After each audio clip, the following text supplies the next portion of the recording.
Om Namo Bhagavate Vasudevaya.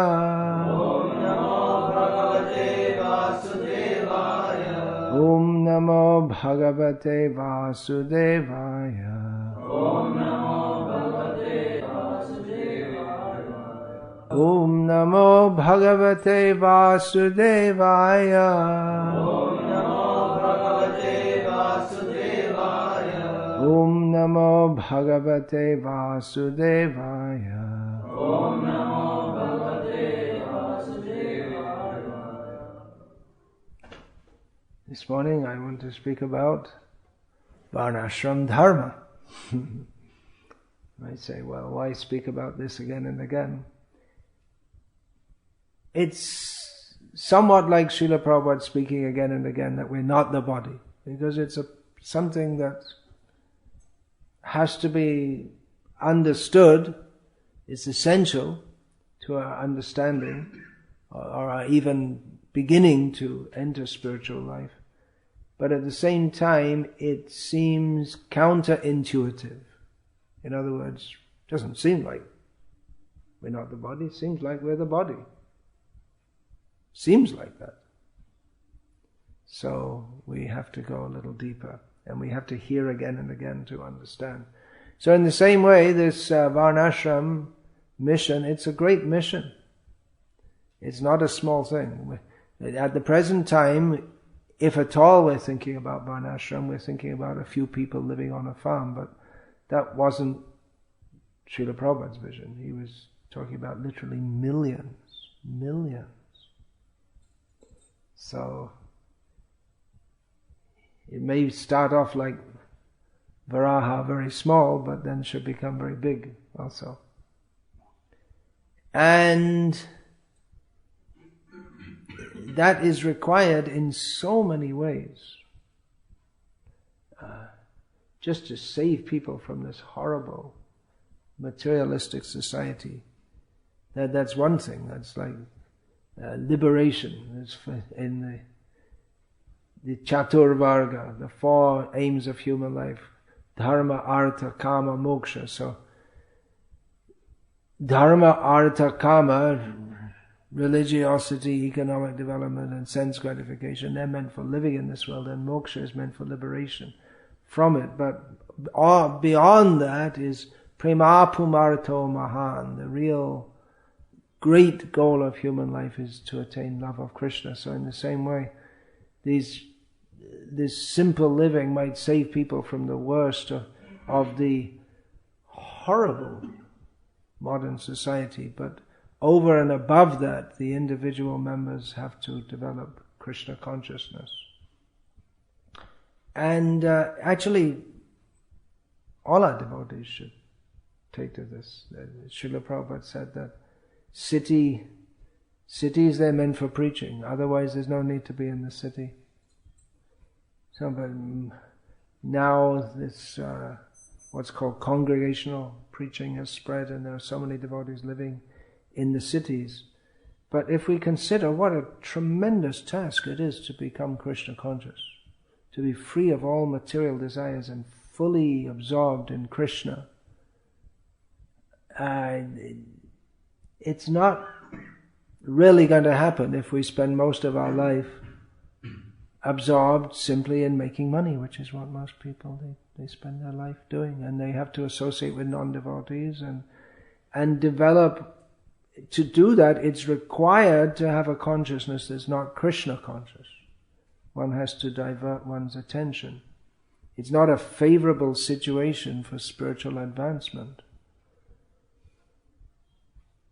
So those who are householders, they should all come running to the farm, but then they're afraid that things won't work out, and they feel some security in the city and their job, and they're not accustomed to that or ready for that, which is why we have to speak about it again and again and again, so that they can become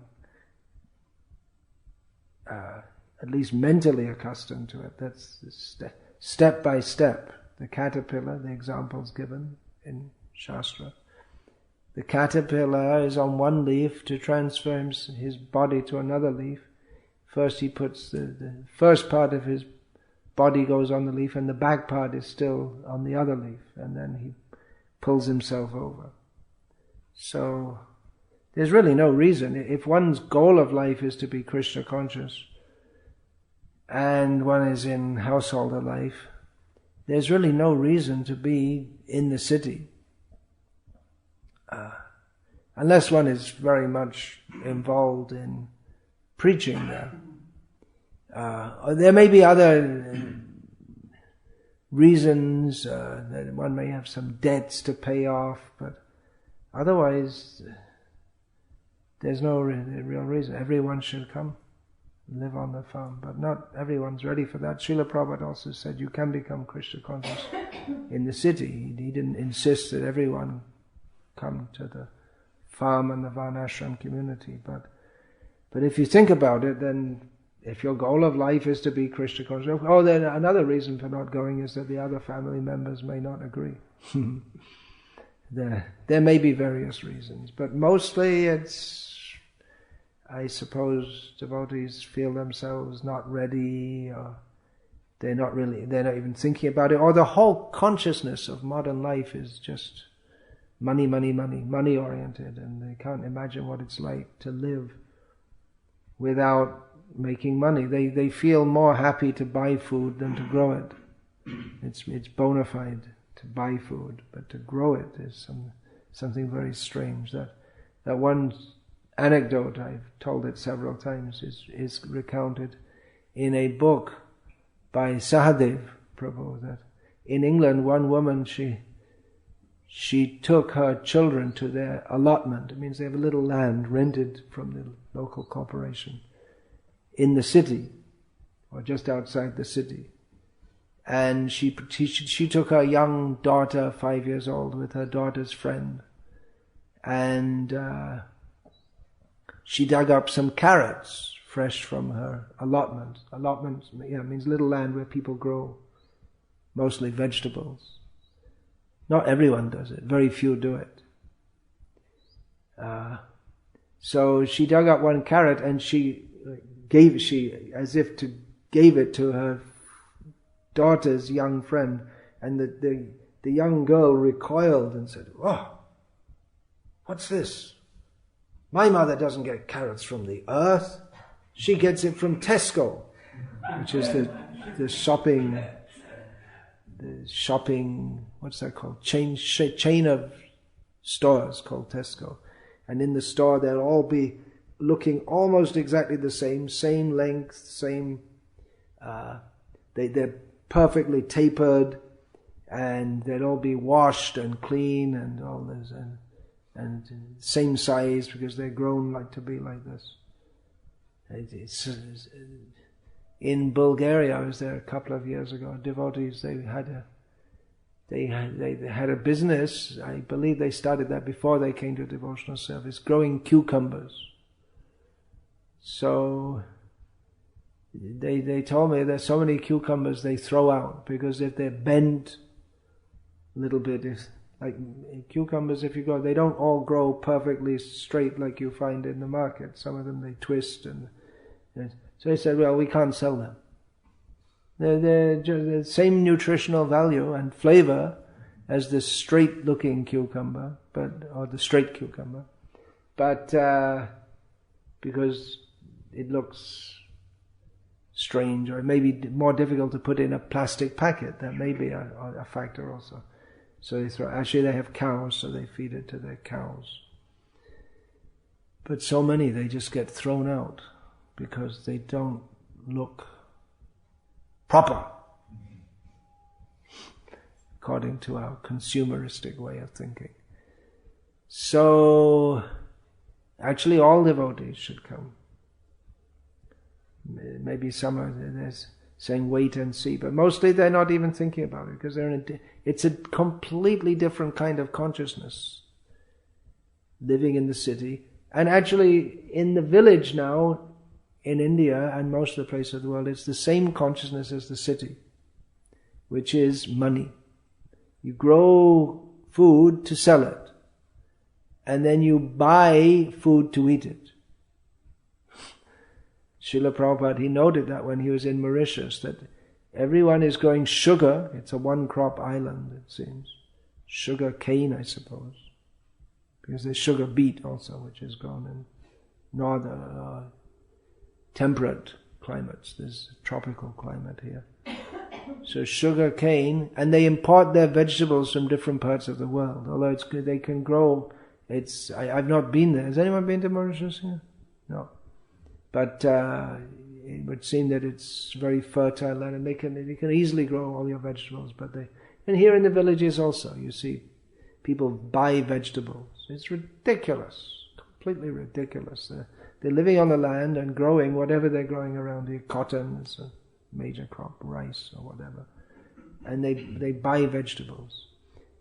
Well, there could be one problem with some vegetables, which Vishnu Swami Prabhu told me. He's going to all the villages, and he said that there is many vegetables. There's a problem: monkeys. The monkeys are everywhere. They didn't used to be everywhere, but now they're in most places that he's visiting in this part of Telangana. So that is a problem. If you grow carrots, they'll pull them up and chew them for you. They'll give them a sampling. Or they're being monkeys, they'll just pull them up and throw them here and there. Because that's the kind of thing that monkeys do. Must be people who have a very nasty streak in them. They become monkeys. Because you find monkeys, they just break things for no reason. They just come and break things. So some vegetables, I guess you could grow like that. I don't know what it's called in English or Hindi. It's that man kochu. I don't think the monkeys would. You know what that is? Man kochu. It grows underneath the earth, and it has a big like this, and you have to boil it and throw the water out. Otherwise, it hurts your throat. Now you know what suran. Suran is the Gujarati word. Hindi also. Hindi also. So there might be some vegetables you could grow, but they might, Corella they probably wouldn't be interested in either, the monkeys. Although they might just break it anyway if they think that they can do some harm to you by doing so. So yeah, still some vegetables you can grow. So yeah, everyone should come. And just the fact that Srila Prabhupada wanted it should be an inspiration. And that was Srila Prabhupada's plan, social plan for changing the world. And people have to take part in it, otherwise it's not going to happen. Now our movement made a social plan that the Hindu Vaishnav monks, they have eye camps. But that wasn't Srila Prabhupada's social plan. I mean, it's not that there can't be eye camps. I'm not saying that devotees can't have eye camps, but it's not the major thrust of what we should be doing by any means. If some doctors who are devotees get together and make an eye camp, well, I guess they could do it. But why promote it as this is the work of ISKCON? It's not our work. It's So anyway, that's another point. What did I write here some months ago? Yeah, so why we have to speak about this again and again, because devotees have to think about it, this Shravan, Manan, Nididhyasana, this thinking, hearing about it, then we think about it, and then we make it part of our very being. This is from, what's that? From Chandogya, I believe, Upanishad, in relation to the Atma, but it applies to any activity. Srila Prabhupada, he said, he used to say thinking, feeling, and willing. Is it Chandogya or Brihan Aranyaka that comes? Can't remember. Maybe Brihad Aranyaka. So, people are not used to even thinking, like they can't even imagine, because they've been raised in a society in which it's presumed that you get a better life if you get more money and study more and all this kind of thing.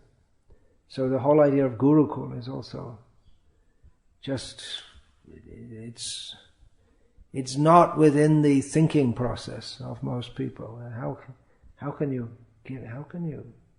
train children like this? So at least we have to think about it and then start it. Those who have the faith, they can start to do it, and gradually might try to convince. But it's a difficult job when our own devotees, they don't know what Srila Prabhupada's mission is, and they don't, even if they've heard of it, they don't really have much faith in it, because they might have heard of it, but again, you have to say it again and again and again for people to pick it up and have faith in it. And they think it's better to sit in a car in a traffic jam. I have my own car, I'm not in a bus. I've achieved a prestigious position. So why should I go to the farm? And I'm doing well. But we don't think this is doing well. What's doing well? Doing well means you're working, or people think they're doing well. I have a good job in a good company. That means that Govinda Das says that Bifale Shevinu Kriparna Durajana Chapala Shuka Labalagire. Just uselessly serving a useless person for some useless sense gratification. You say, well, I'm not doing it for sense gratification, I'm doing it to support my family. But in the modern city life, supporting your family doesn't just mean the famous formula roti kapra makan, food, clothing and shelter, but it means you have to get them, you have to send them to a prestigious school, and you have to buy the uniform, and then you have to get them a cell phone and computer games, and send them to the gym, send them for cricket coaching, and it all costs money. So completely in money consciousness. So we have a completely different outlook. Now, this Varnashram, I want to give a more extensive analysis of this in future, how Varnashram is, although apparently rejected by Chaitanya Mahaprabhu, actually not rejected. Rejected at some stage. But in the conversation of Chaitanya Mahaprabhu with Ramananda Rai, which is practically, that is the outline of all Gauriya theology. This English word, theology. There's no word in Indian languages for theology. There's Tattva Darshan, but that may be, that word Tattva Darshan, that can be used by atheists also, by Mayavadis and even by atheists. So the point is to understand reality, whereas to have the word theology separate from philosophy, it gives the idea that it's not philosophy in the same way that philosophy is philosophy. Anyway, that's another subject.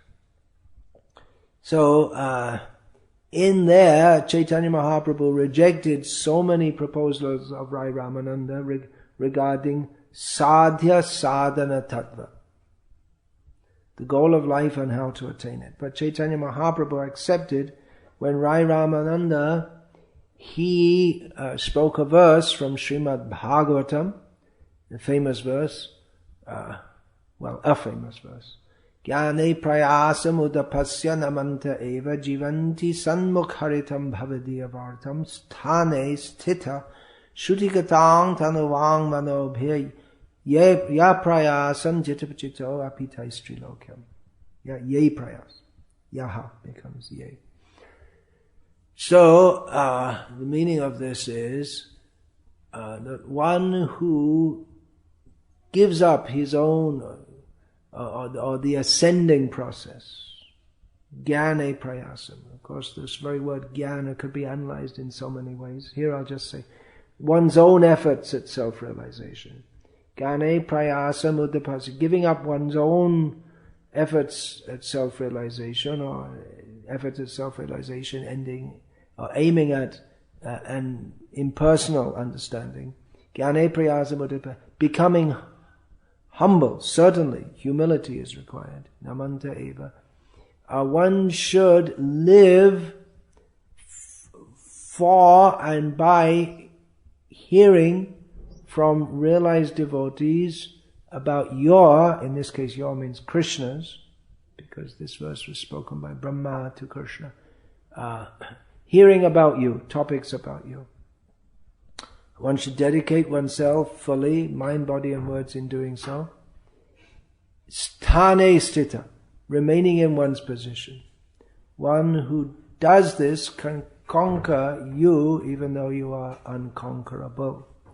So, although all the words are important, these words, sthane stita, remaining in one's position, these words are often emphasized by Srila Prabhupada, that you don't have to change your position. Whatever you do, you just remain in your position and become Krishna conscious. But at the same time, Srila Prabhupada, he did take people out of their position. And Chaitanya Mahaprabhu, who approved this verse as the first level of God consciousness according to his system. Otherwise what Ramananda was speaking was also God consciousness. But Chaitanya Mahaprabhu, he wanted to present pure devotional service. So pure devotional service begins with what was presented previously was not pure devotional service, or specifically focused on pure. It's not that it couldn't be within pure devotional service, but not focused specifically on it. So Chaitanya Mahaprabhu accepted this, that one should remain in one's position, but Chaitanya Mahaprabhu himself, just recently, prior to meeting Ramananda, had accepted sannyas. He had not stayed in his own position. Even though in many ways you could say his position was very favorable for hearing and chanting about Krishna. But he wanted others to do so also, so he accepted sannyas. And Chaitanya Mahaprabhu, even prior to taking sannyas, he had the habit of uprooting people. When he was in East Bengal, this was prior to his taking sannyas. He never, after accepting sannyas, he never went to East Bengal. He went once in his youth, during the time of he'd just been married, his first wife, to his first wife. So when he met Tapan Mishra, who also asked him about sadhya sadhana tattva, so Chaitanya Mahaprabhu had already given the answer to that himself. He later asked Rai Ramananda, but he himself had given the answer that sadhya sadhana tattva jaikichu shakal harinama sankirtane milibe shakal. That all the truths of sadhya, the goal of life, and sadhana, how to attain it, they all coalesce in Harinama Sankirtan. So Tapan Mishra said, well, that's great, thanks very much. So I'm going to come to Navadvipa and join you. And he asked permission from Chaitanya Mahaprabhu. In this case, when you ask permission, it's in such a case it would be considered a formality. An etiquette, that you don't just say, well, I'm going to come to Navadvipa and join you. You ask permission. And naturally Tapan Mishra expected to get permission. But Chaitanya Mahaprabhu said, no. You go to Varanasi. I'll meet you there. Chaitanya Mahaprabhu met him later after Chaitanya Mahaprabhu had accepted sannyas. So it means it was already in his mind, even though he married again after that. After, when Chaitanya Mahaprabhu was in East Bengal, his first wife died of snake bite. The separation from her husband took the form of a snake and bit her, and she died. So in East Bengal also, Lokanath Goswami, Bhugarba Goswami, Bhugarba, he wasn't from East Bengal, Lokanath. Actually, I'm not sure if that even falls in it. Now it's in Bangladesh, but it's just on the border. It might be traditionally part of Gaura. I think Jeshore, it falls in Joshoha district, now known as Jeshore. So I believe that was traditionally part of West Bengal.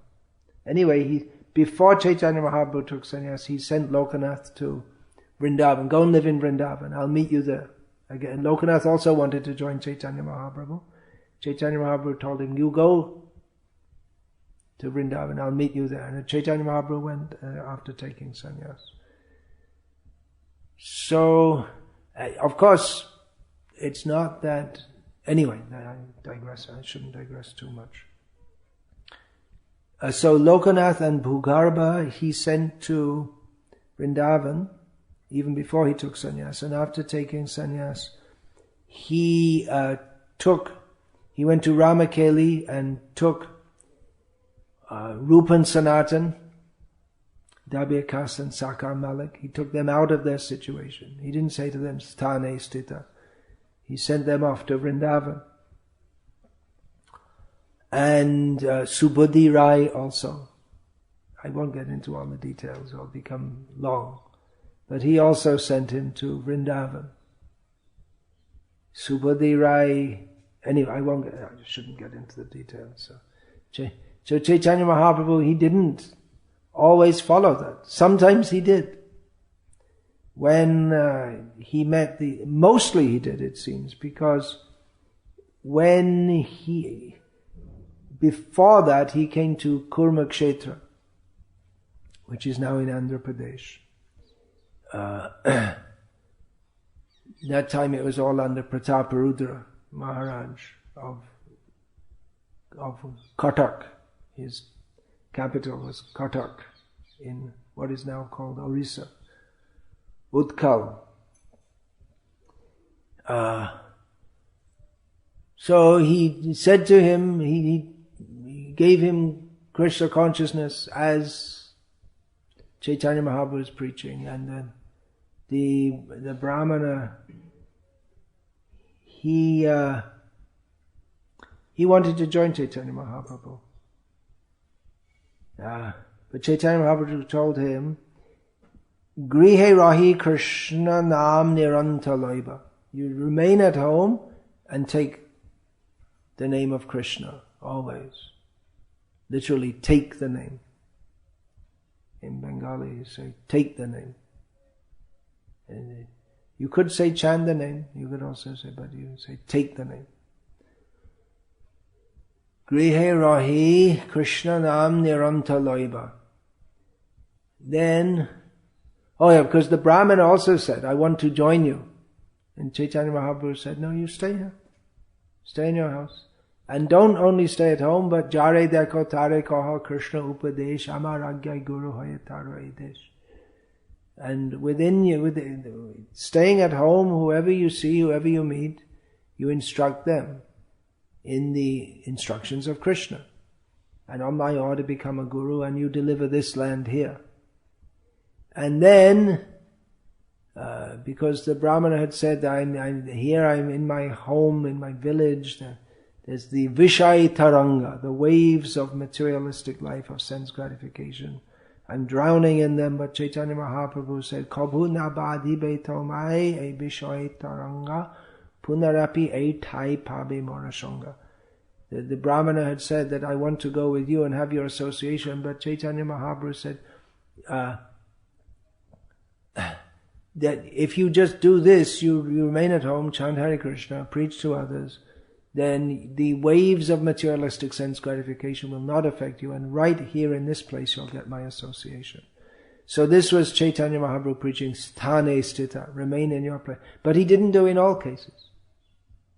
Some he told, get up, go. You get out of this situation.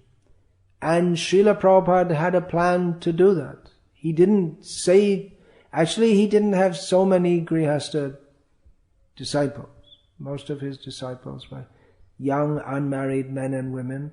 And those who did marry after joining his movement, they mostly lived in the temples. And then, seeing that the temple can't support all the devotees, was also we can say that's another reason Srila Prabhupada saw the need for having these farms. It was always part of Srila Prabhupada's plan, even before he came to the West, to have such communities. But he put that into action. He had Grihastha disciples. There was Shera Dakshai, for instance, in London, was an Indian man, Gupta, who became Srila Prabhupada's disciple. I believe they were already worshipping the deity at home, and Srila Prabhupada gave them initiation. The whole family, was 2 sons, husband, wife, 2 sons, and told them to remain at home. They had a small business, home business, shop at home. And he told them, and then Srila Prabhupada stay at home and you preach also.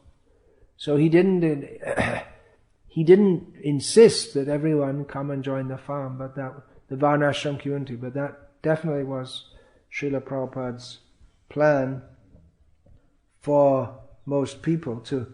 And in this way he wanted to drastically alter human society. That was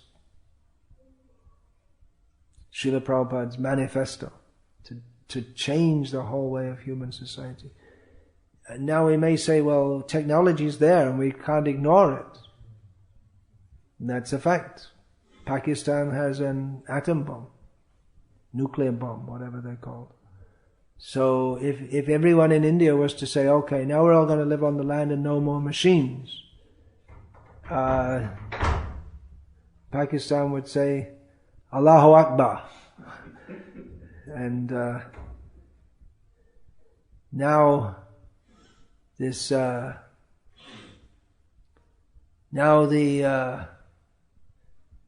law of India will change from the present law of India is based on British justice mixed up with Hindu law and some various speculations, but they would change to Shariat law.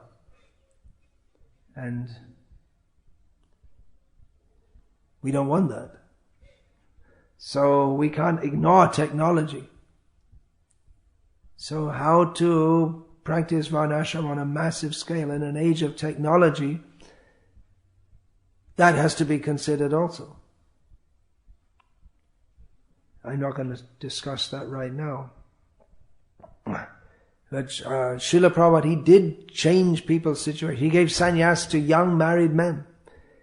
Devotees would join the movement, they get married, and after 2 or 3 years married, Srila Prabhupada gave sannyas to many. Many were like that. Several of Srila Prabhupada's sannyasi disciples they weren't married.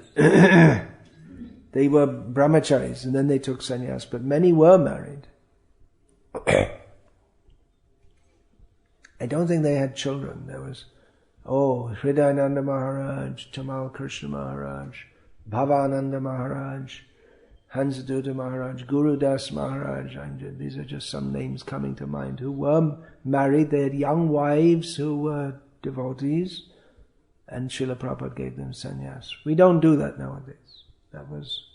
It's understood that was an emergency. Of course, it's still an emergency because Krishna consciousness needs to be practiced, spread widely all over the world, and sannyas is also required for that. But we also found that by giving sannyas to young men, it often happened that shortly down the line we had another kind of emergency when when the sannyasis didn't maintain their vows. But I'm just giving that as an example, that Srila Prabhupada, he did this sthane sthita. Although that's the general direction, that Chaitanya Mahaprabhu himself, in most cases, he preached like that. Stay in your home, chant Hare Krishna. In most cases, means that in Chaitanya Charitamrita, Krishnadas Kaviraj Goswami writes that this incident with the Kurma Brahmana, this was repeated repeatedly. All over Chaitanya Mahaprabhu as he travelled over South India, and presumably on his other travels, his later travels to Vrindavan also. He had several travels. He went, those are the two main ones: his tour of South India and his travel to Vrindavan. So please don't take photos now. Just listen now. So,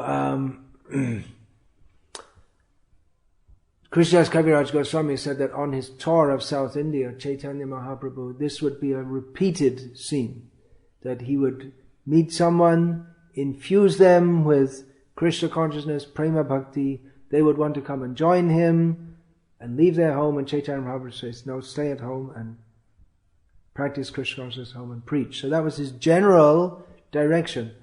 But in some cases, most notably his own, he didn't follow that. In some cases, he changed people's situation. In most cases, because he wanted them to do some very significant service. He saw them as leaders, and that was the case with the 8 Goswamis of Vrindavan. Well, not all of them, but sometimes it said the 8 Goswamis. Because before Rupa and Sanatan went there, Chaitanya Mahaprabhu sent Lokanath and Bhugarbha. And they were also given the same instruction that Chaitanya Mahaprabhu gave to Sanatan Goswami, which is to practice Krishna consciousness, to lupta tirtha udha, to find and revive the old holy places, the places of Krishna's pastimes. So he did that with Rupa and Sanatan, and they had some obviously very significant service. And there's no Gauriya Sampradaya without Rupa and Sanatan.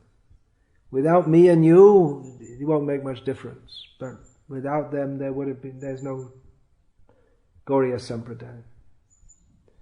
So he did that with them. With Subhadhi Rai, it was more a case. Anyway, his family life was his life as he knew it was finished. If you read Chaitanya Charitamrita, you can understand. He had some calamity in his life. So Chaitanya Mahaprabhu said, okay, it's a good chance, get out. And he must have been get out of the home. He must have been quite old also. So we can say at least to Vanaprasthas, that you don't remain just sitting at home. When you're older, your children are married, then don't just sit at home and do something for the Krishna conscious movement. Get out and do something. Get out of the home. It doesn't necessarily mean that you have to take sannyas, but you could at least join a community like this, give guidance to younger devotees, and become active in Krishna consciousness, very active. So, in some cases, Chaitanya Mahaprabhu, he pulled people out. And Srila Prabhupada did also, the examples I gave of young men giving them sannyas. In some cases, it was also due to the insistence of the young men who wanted to take sannyas. They said, I want to be a sannyas, because it was considered prestigious, which isn't a very good reason to want to take sannyas. To get the prestige of being a sannyasi. In fact, it's completely the wrong reason. It's not just not a good reason, but it's a very wrong reason. But it seems Srila Prabhupada also liked to make sannyasis, as his Guru Maharaj did. He liked that. Because he was pushing devotees for renunciation, to give up their attachments to this material world. Of course, Srila Prabhupada was what you could say also pragmatic and realistic also. And that in the first canto of Bhagavatam, in that there's one verse in the purport, Srila Prabhupada gives, well, in several of those purports in that section, he gives his blueprint or manifesto for restructuring society. So that verse is when Kali, the personality of Kali, was given the 4 places to reside in. That Striyo, Dyutam, Panam, what's that? And the other one is meat. I can't remember the words. So, or maybe only 3 are mentioned there. No, it must be 4 mentioned there. So the 4 places, or the 4 sinful activities are illicit sex, gambling, meat eating and intoxication. So in that purport, Srila Prabhupada says that boys and girls, they should be married young, as soon as possible.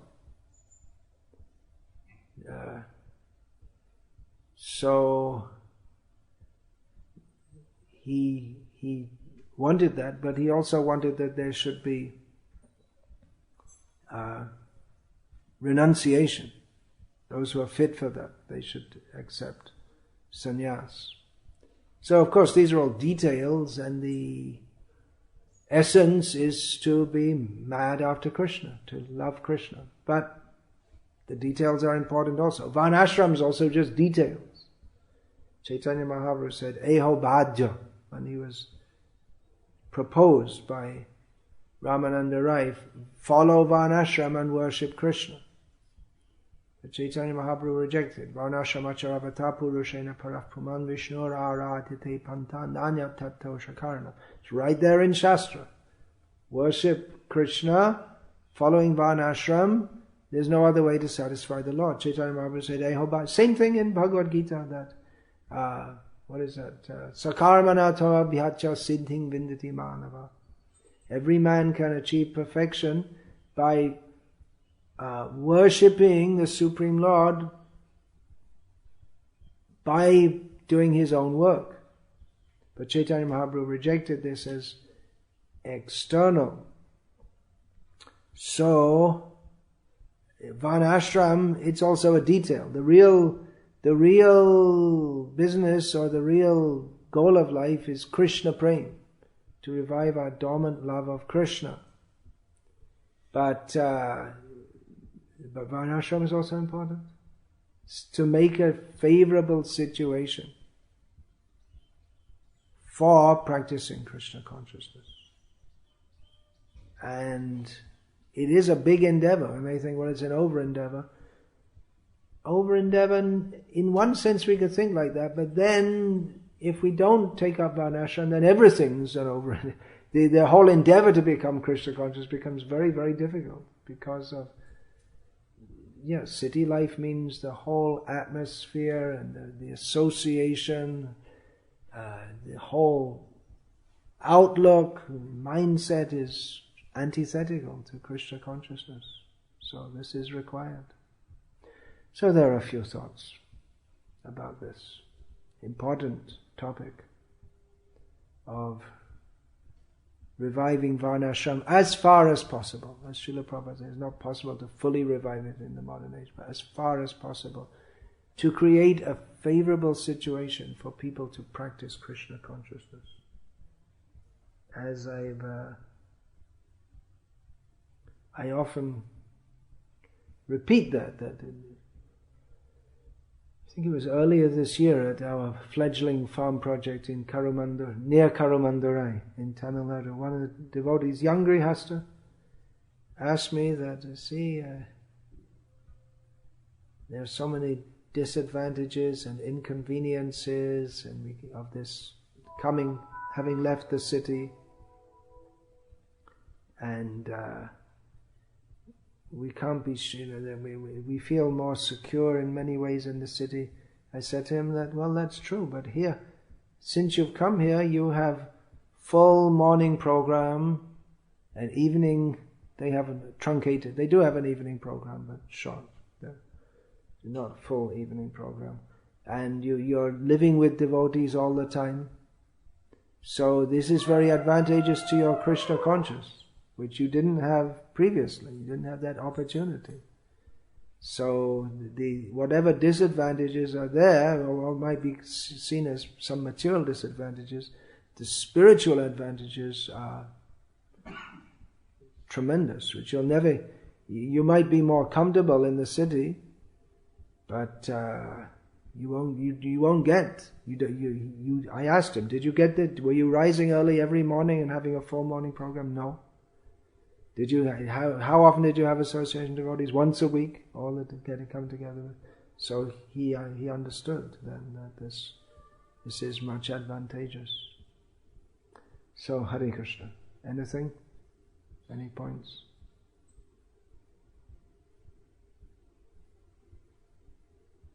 Any points? Means point.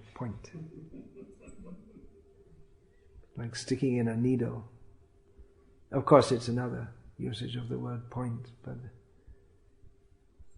this farm in Hungary, which is very successful. The farm in Hungary is very successful. The farm, Krishna Conscious Farm project started by Shivaram Maharaj. Yeah.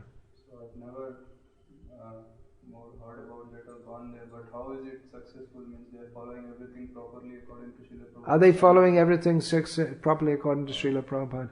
Well, it's a long way from being self-sufficient in terms of producing all they need. And it's actually, I'm not saying this to denigrate it. They've done, no doubt Shivaram Maharaj and all the devotees there have done something wonderful. But it is, in many ways, no, not in many ways, maybe in one way, dependent upon the outside culture, in as much as income comes from outside. Income. It's not that they're growing all their food, or that they even, as far as I know, have a short-term or even medium-term plan to grow their own food. Maybe not even long-term, I don't know. But they do rely on, one thing is tourism traffic. They get money from tourism in the summer. That's a major tourist place for people from all over Europe. That area, there's a huge inland lake which people come to and waste their time. So they hear about this farm and they visit it because it's something interesting for people to. It's interesting, and people like to visit interesting things. Like they go to wax museums and what's that called? The planetariums, and they like to go and see museums. Like they have dinosaur exhibits, skeletons. They're not real skeletons of dinosaurs, but they just pretend they are, and so on. So people like to see these kind of things, something different and interesting. So they visit, and they have devotees collecting and sending money. So it is, it's doing well, but it seems to be it's a long way to go to self-sufficiency. But you can say they've made a good start.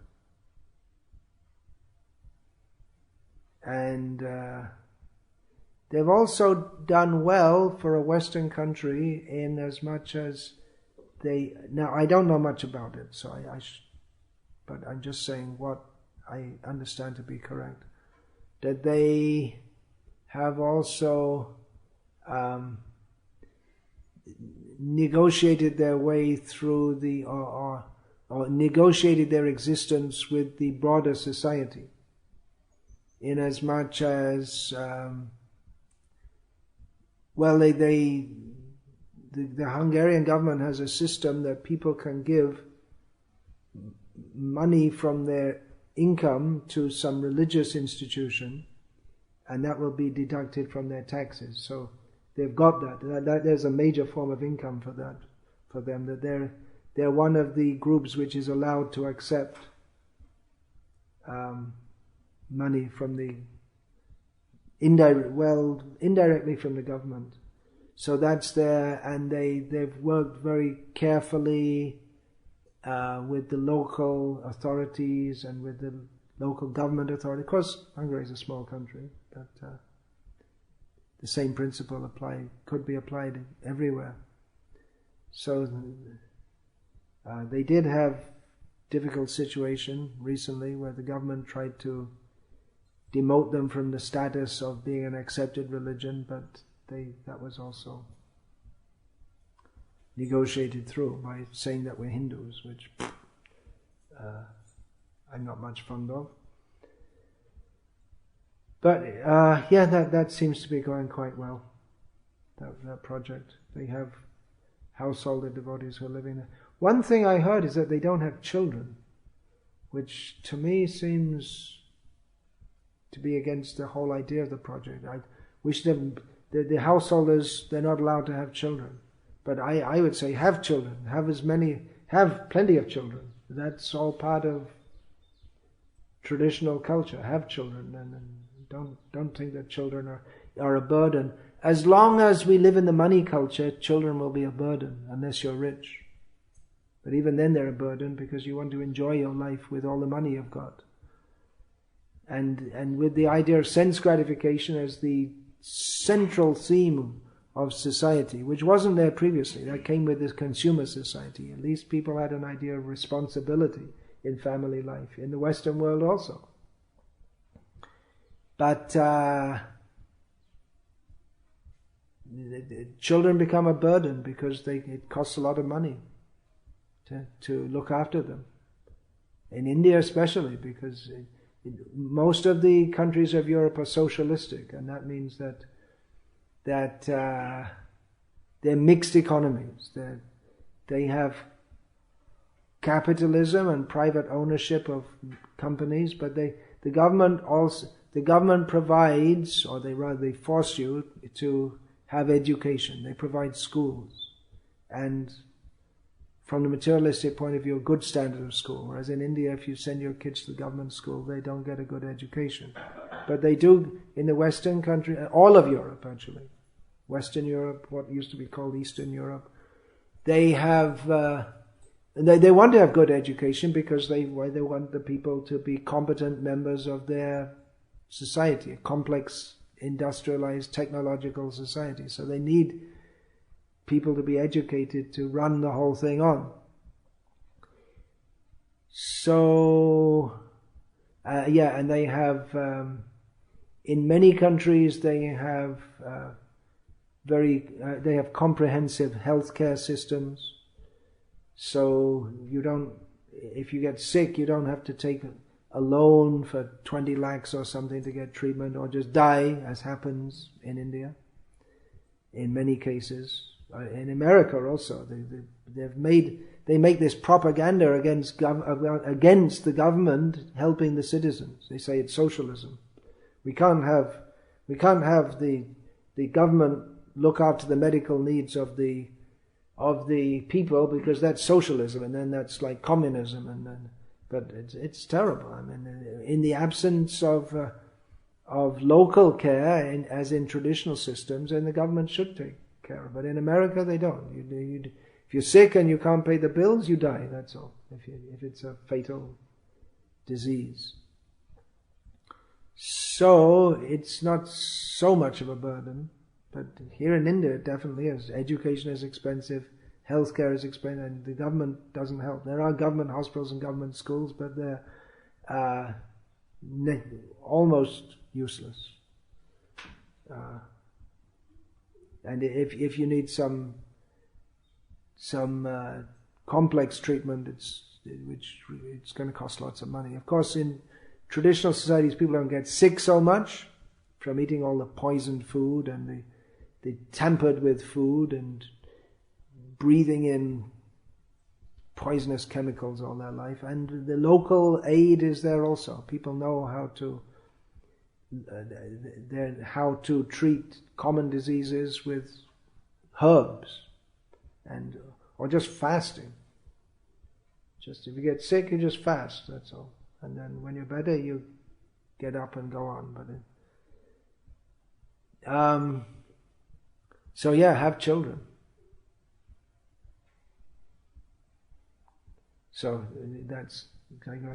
that point I was making about previously people had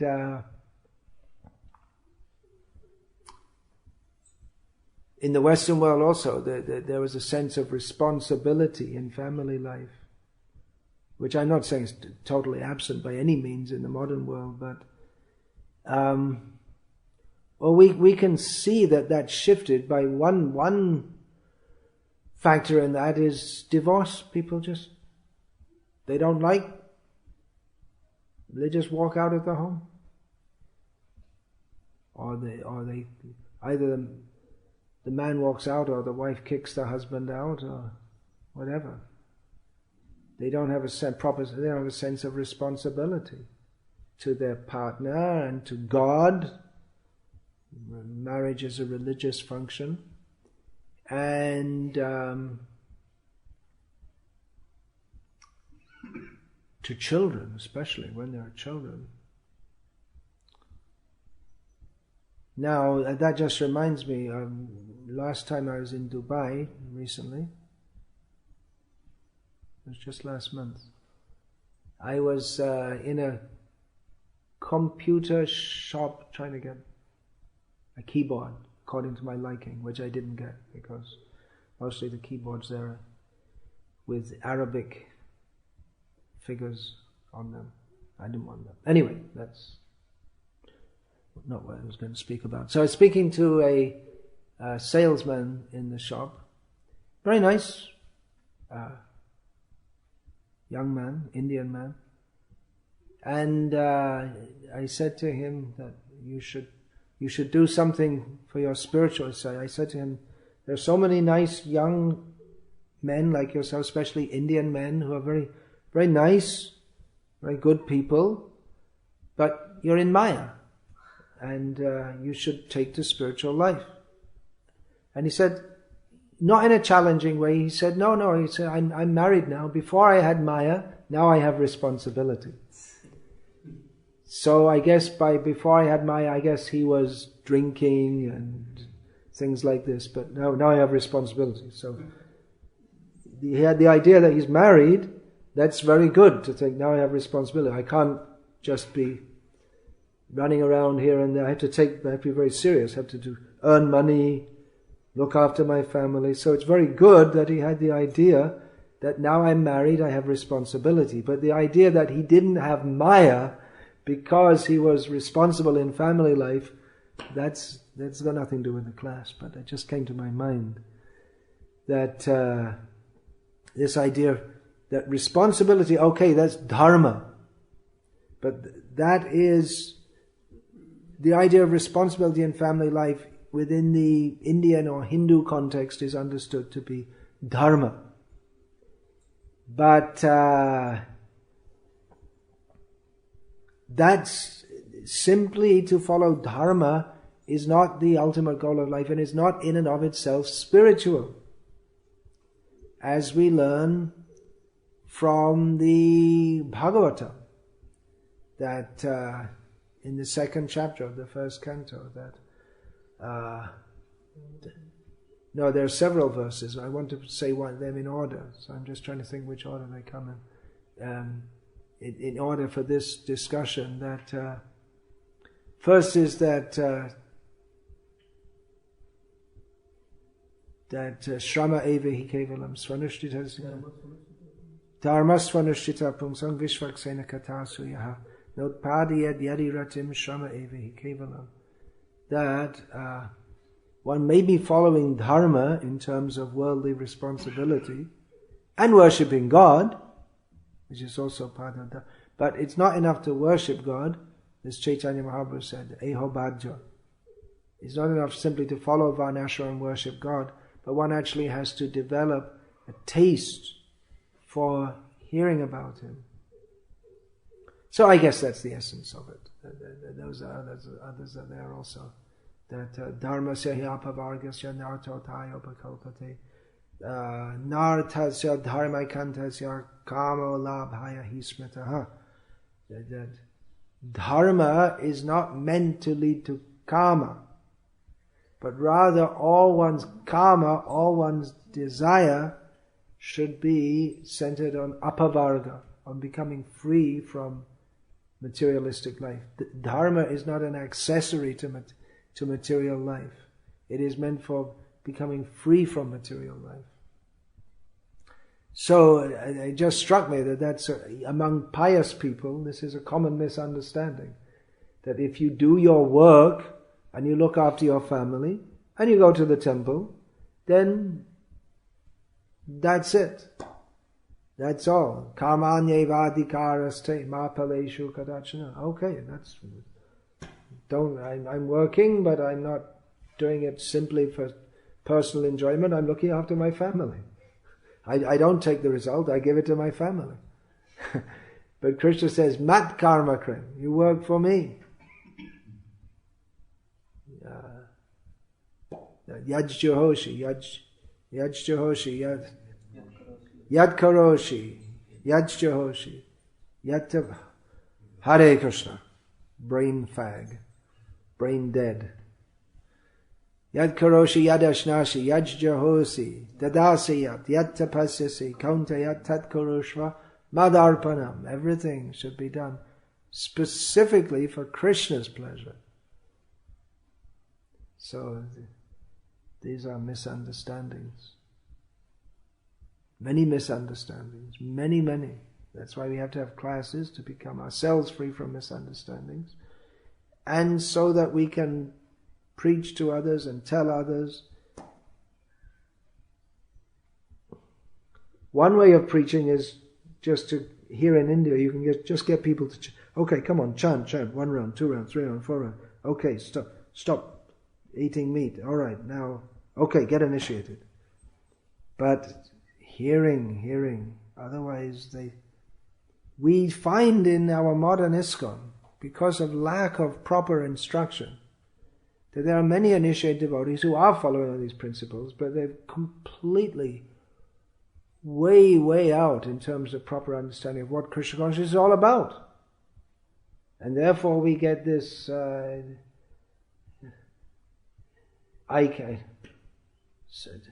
I meet a devotee for the first time in my life, and he tells me, we just started one more icon, as if this is his Krishna consciousness. And they preach it right here in Hyderabad and so many places. Your study is your devotional service. Your job is your devotional service. You should have a good career and be respectable. That is your devotional service.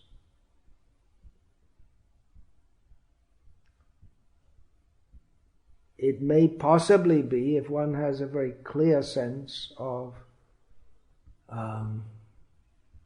living in and preaching Krishna consciousness, and it may possibly be in a subsidiary way, just like brushing your teeth is also a devotional service if you do it to maintain your body for serving Krishna. But to say that it's your devotional, to say that earning money and having a respectable position in society is your devotional service, as if it's on the same level as hearing and chanting about Krishna, is a misrepresentation. But people like it.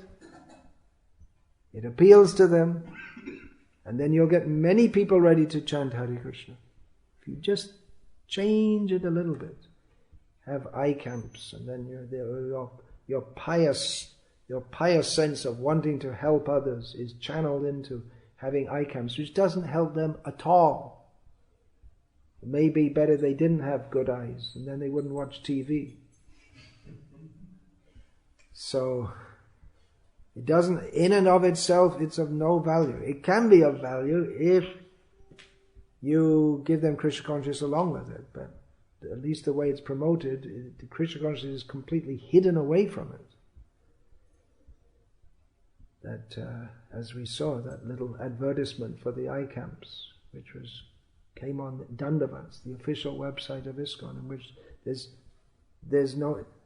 their whole speech is about how we're helping people and they're very grateful, and there's no mention of Krishna. At the end, it just says presented by so-and-so Hindu Vaishnava monk, International Society for Krishna Consciousness, as if this is the work of the International Society for Krishna Consciousness. So what I'm saying is, that we have to give a very clear understanding of what Krishna consciousness is. Otherwise, we may get many people who are chanting Hare Krishna and following the principles and maybe even reading Srila Prabhupada's books, but they don't understand it because they have to hear what's in the books again and again and again to absorb it. Just like you're not the body. You say, oh, I already read that in Bhagavad. I did my Bhakti Shastri course, I already got full marks, so I know I'm not the body. But you may have studied it and you may theoretically say it, but to actually realize that, we have to hear again and again and again. So it may be that we're bringing many people, and we are expanding, and we think it's very successful, but we're not bringing them to pure devotional service. We're bringing them to mixed devotional service. If there's misunderstandings, if we don't have a clear understanding of Siddhanta, it means there must be mixed devotional service. Because if there's not Prema Siddhanta, and of course it's enough to speak of Prema, but Prema means there must be no material desire. If there's wrong philosophy, means there must be wrong desire. First of all, it means karma or jnana. Material or mental sense gratification. It means that if we were clear, if we are actually wanting to please Krishna, we're properly focused, then we wouldn't say the wrong philosophy or present it in the first place. And if we do present the wrong philosophy, then people, they are going to get the wrong idea. And then they're not going to be clear that the goal of life is to serve Krishna. So if people think that they're being a member of this movement, that the greatest thing is that we just set up a new I camp, they're not going to get love of Krishna. Because that's not their focus, that's not their goal.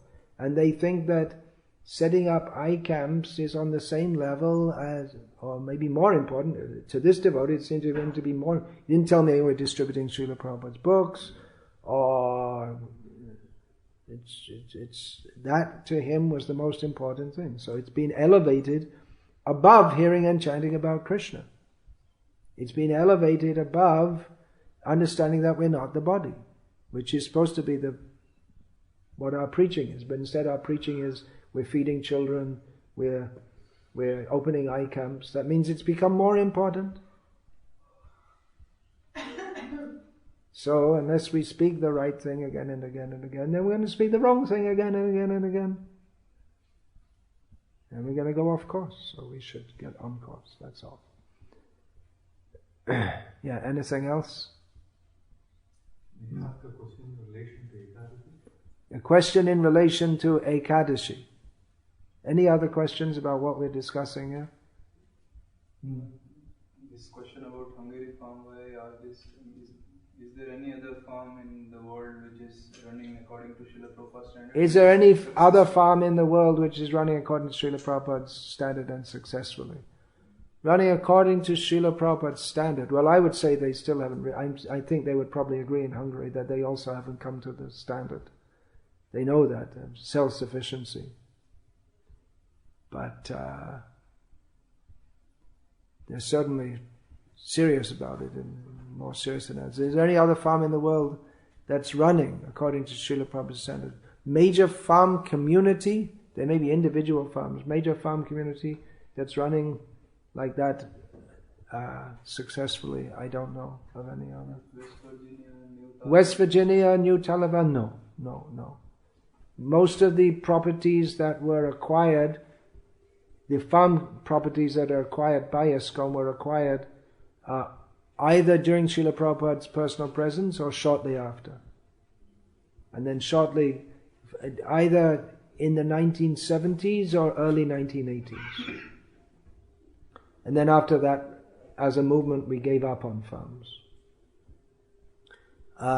But almost all of them have a few devotees living there, most of whom commute into the city, or they're earning money.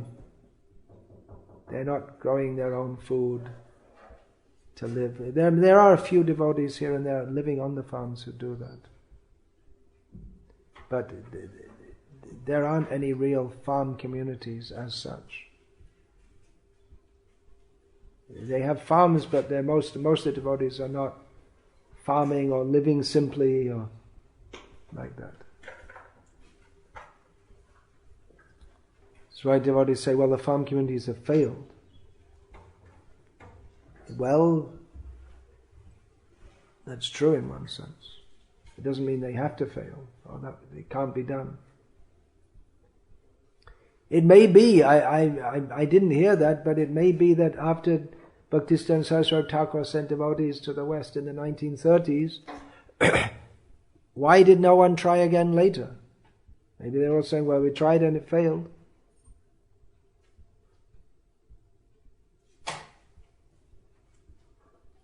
Doesn't mean it didn't work out, doesn't mean that it has to not work out.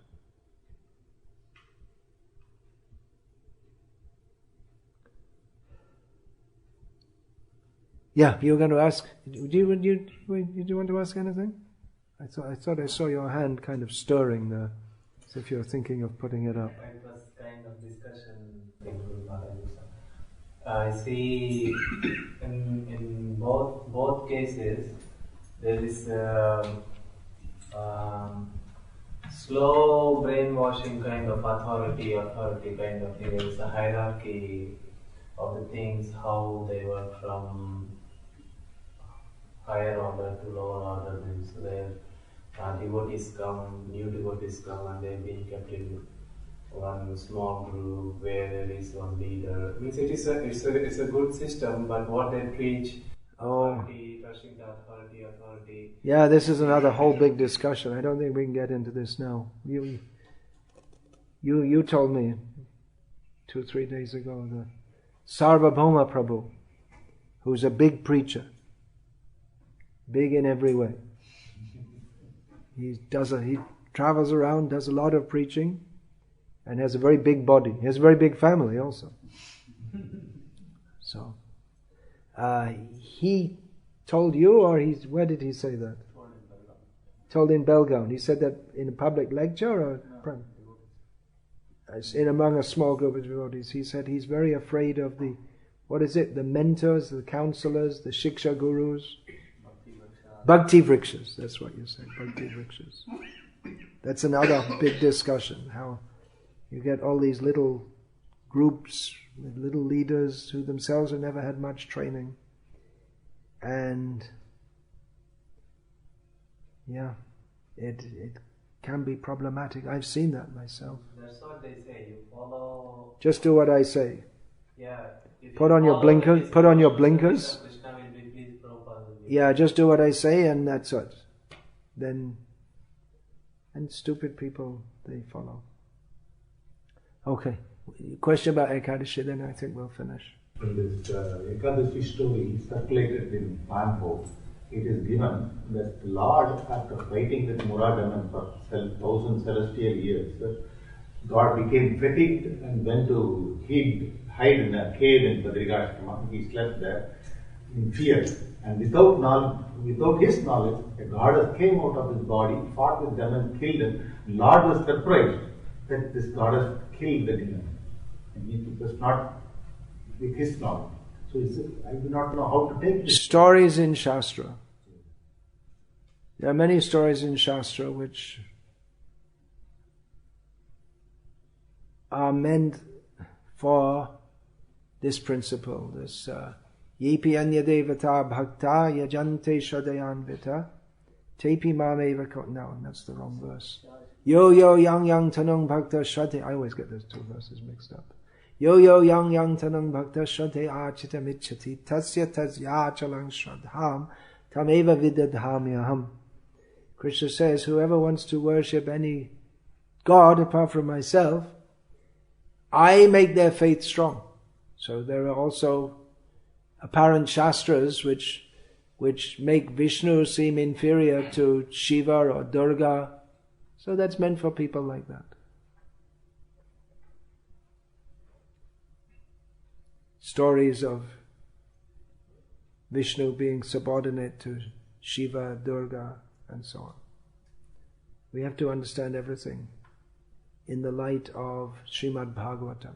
Why so? If you want in detail, this Tattva Sandarbha with commentary has recently been published in English. Gopi Parandan Prabhu's translation. So that establishes why we accept the authority of Srimad Bhagavatam over anything else. And in future we should have our boys all trained in Sanskrit so they can read it in the sense, all these things in Sanskrit. Because the translation, something's going to be lacking. You can't get fully what's implied in languages as different as Sanskrit and English. Yeah, okay, one more thing, then we'll finish. You have the copies laid in Hyderabad. You have copies in Hyderabad. Okay, that's good.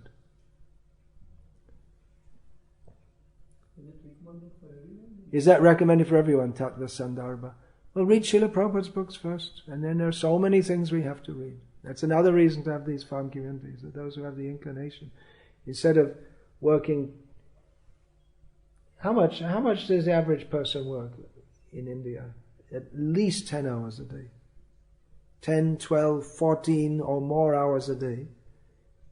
And then you have to travel up and down to work, and then you're exhausted, and your nerves are frazzled, so you shout at your wife, and then she shouts back, and then you're just completely. How are you going to read anything? And you squeeze in your round somewhere or other, maybe. This life is not for philosophy. So better come, live peacefully, chant Hare Krishna. Then we can discuss all these things. Then we can study. Is it for everyone? No, it's Tattva Sandarbha is meant for those who are going to be especially philosophically minded. That's why Srila Prabhupada wanted a class of brahmanas. Not that everyone's going to be great scholar. Okay, Hare Krishna. There's some prasad to distribute here. It is Ekadashi. Anukalpa is the word. What we call Ekadashi prasad. Anukalpa means not Annakalpa, Anukalpa. Actually, Anukalpa. Anukalpa is